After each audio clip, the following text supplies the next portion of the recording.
Well, did you do your homework? Welcome to Monday morning. And of course, if you're listening on a Monday morning, we want to start the week with a good old dose of homework.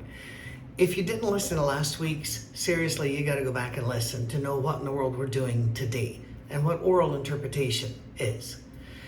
Think of the drudgery of standing there and reading with flat tone the Gettysburg Address.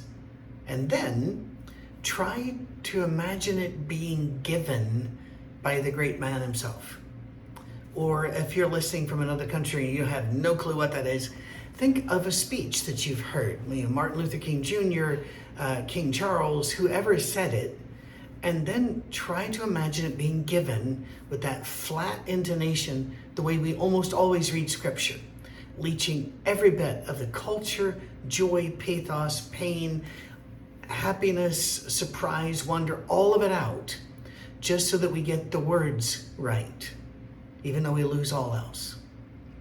What would it be like if you talked to your wife or your children that way? I love you, and I hope that you have a very good day, and it's been a good day here. And there are people who have certain conditions where they speak without affect. Understood.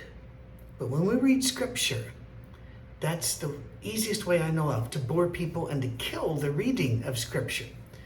There are other ways. There are a lot of read the Bible through in a year program, which nothing wrong with that. I really want to insist you get that. There's nothing wrong with it.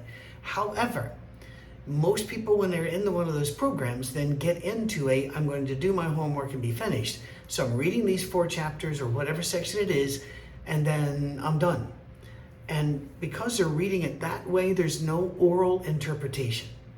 If you have to, get into the bathroom, turn on an exhaust fan, or get your Bluetooth speaker and set it up against the door so nobody can hear what's going on, and practice reading aloud the scripture. Even great dramaticists like Alexander Scourby, who you've heard his voice if you've ever listened to the King James Version of the Bible, because his recording is everywhere and has been for 40 years, 50 years, more? His reading is really dramatic, but it doesn't capture the moment. We'll talk more about capturing the moment later, but this week's homework was Isaiah 53. This is sometimes read in part before taking the communion. And by the way, just so you know, I'm going to read it all the way through. And so if you want to download this clip, cut out the front and the back, and use any portion of this in your worship as a devotion before the Lord's Supper, feel free to do so. Because I want to remind you that everything we do for you at our safe harbor is done free to you. We don't copyright it. You never have to give us credit if you use our notes that are published with the sermon every week. You don't have to worry about that. Just use it to the glory of God. And if you're able to give, but that's all I'll say about that. All right? So you've read Isaiah 53, if you're one of the people that actually does the homework, and you know how it usually sounds. And while I'm not a professional reader by any stretch, although I've wondered how I would do on an audiobook, I think you might see that this brings it a bit more alive. And if you're somewhere where you can even just close your eyes for a bit, or if you want to follow along, please do so. I'll be reading out of the NIV merely because that's the most popular version in this part of the country in which I live. And I think in America and Canada, it's the most popular, but it could be wrong. You can follow along, or you can close your eyes and see how listening to this is different than listening to the standard reading of Scripture. All right? Okay. Who has believed our message? And to whom has the arm of the Lord been revealed? He grew up before him like a tender shoot, like a root out of dry ground. He had no beauty or majesty to attract us to him, nothing in his appearance that we should desire him. He was despised and rejected by men, a man of sorrows and familiar with suffering. Like one from whom men hide their faces, he was despised, and we esteemed him not. Surely he took up our infirmities and carried our sorrows. Yet we considered him stricken by God, smitten by him, and afflicted. But he was pierced for our transgressions. He was crushed for our iniquities. The punishment that brought us peace was upon him, and by his wounds we are healed. We all, like sheep, have gone astray. Each of us has turned to his own way, and the Lord has laid on him the iniquity of us all. He was oppressed and afflicted, yet he did not open his mouth. He was led like a lamb to the slaughter, and as a sheep before her shearers is silent, so he did not open his mouth. By oppression and judgment he was taken away, and who can speak of his descendants? For he was cut off from the land of the living. For the transgression of my people he was stricken. He was assigned a grave with the wicked and with the rich in his death, though he had done no violence, nor was there any deceit in his mouth. Yet it was the Lord's will to crush him and cause him to suffer. And though the Lord makes his life a guilt offering, he will see his offspring and prolong his days, and the will of the Lord will prosper in his hand. After the suffering of his soul, he will see the light of life and be satisfied by his knowledge. My righteous servant will justify many, and he will bear their iniquities. Therefore, I will give him a portion among the great, and he will divide the spoils with the strong, because he poured out his life unto death and was numbered with the transgressors. For he bore the sin of many and made intercession for the transgressors. How is that? Now, notice I didn't act like I was Isaiah. I didn't play like I was the different parts. All I did was put the words in there. For example, crushed is crushed. You gotta crush it. And when you go up and you go down appropriately, not in a standard cadence way, but rather where the words take you. He was oppressed and afflicted, yet he did not open his mouth. That's when you lower the tone, because the mouth was not opened. You see how that works? This takes work. It takes really reading the scripture, and that's what I'm asking you to do, is to practice reading the scripture, noticing the words, looking for the verbs, the nouns, the adjectives. I know that was boring in school, but they taught us that for a reason. And if we use it, we can use our voices to make scripture pop and it come alive, and people lean forward in their seats. In fact, we do something. I don't know if you've noticed this. We've had our Safe Harbor up for just over 2.5 years. Have you noticed that we don't show the scriptures when we read them? Early on, I commented a few times on why, but I bet I've not mentioned that in maybe 2 years now.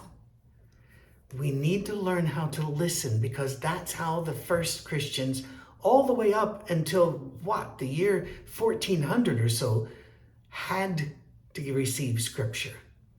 They didn't have their own copy.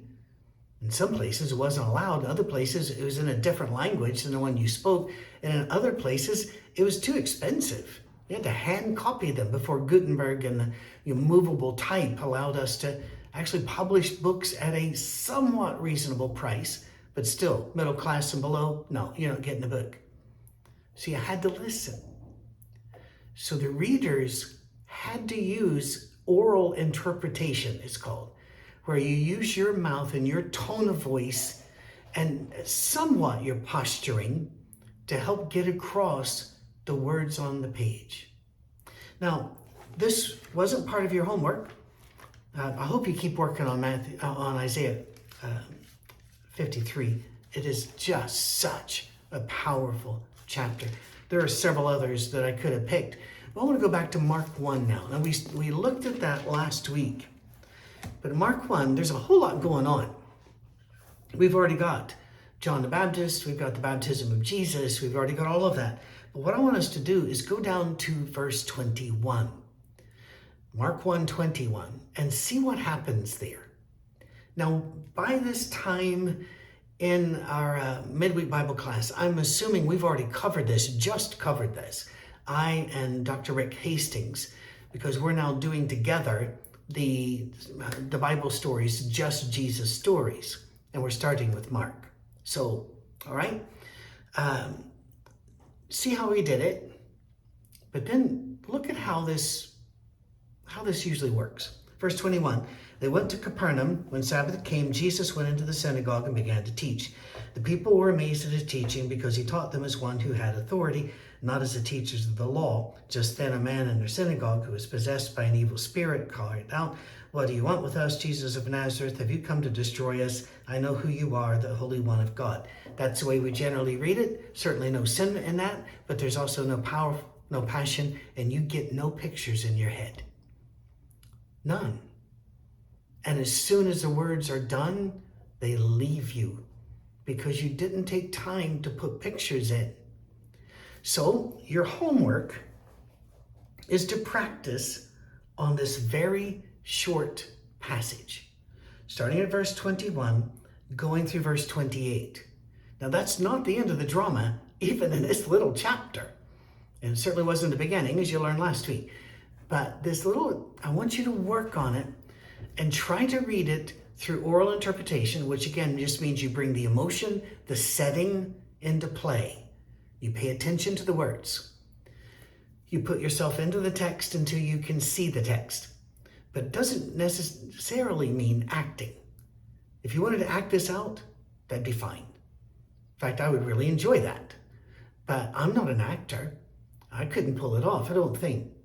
And that's why, even though I say I'd like to try reading audiobooks, they would probably have to be nonfiction, because if you've got fiction and there are a whole bunch of parts in there, I'm not sure I could pull off the different voices.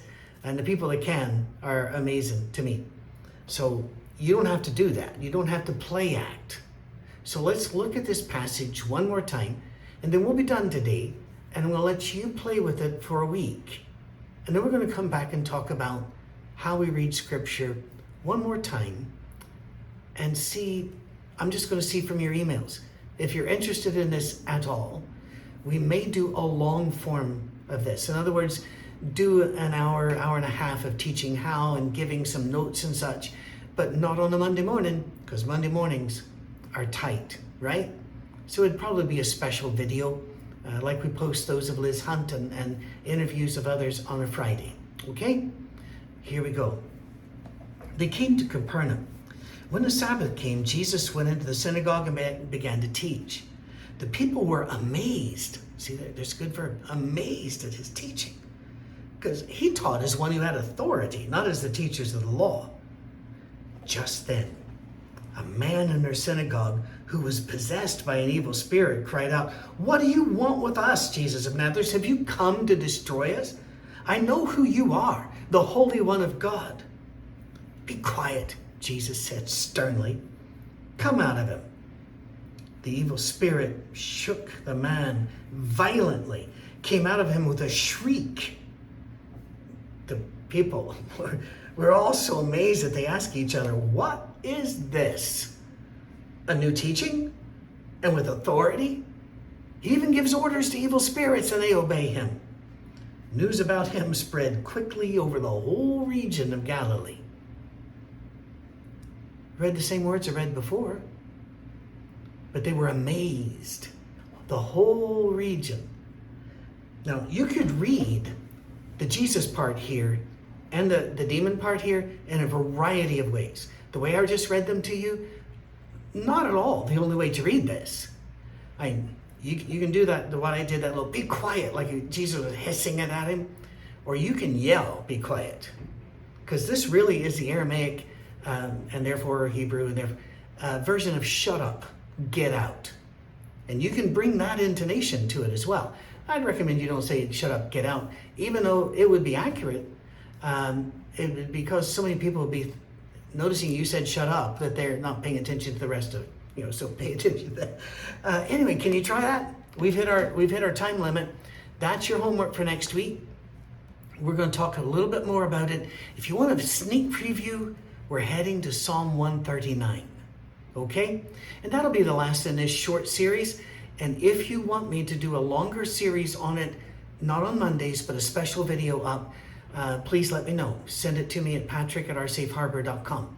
And if enough of you do, then that'll allow me to invest that kind of time into it. All right? You're worth it. I get it. Not a problem. Have a fantastic week. Thanks for you who subscribe and thumbs up and share this. It is massively important for people who are searching, trying to find us, because the more people who do this, the higher Google puts us up in the searches and YouTube and such. All right? Google and YouTube are the same thing. God bless you. See you next time. Cheers.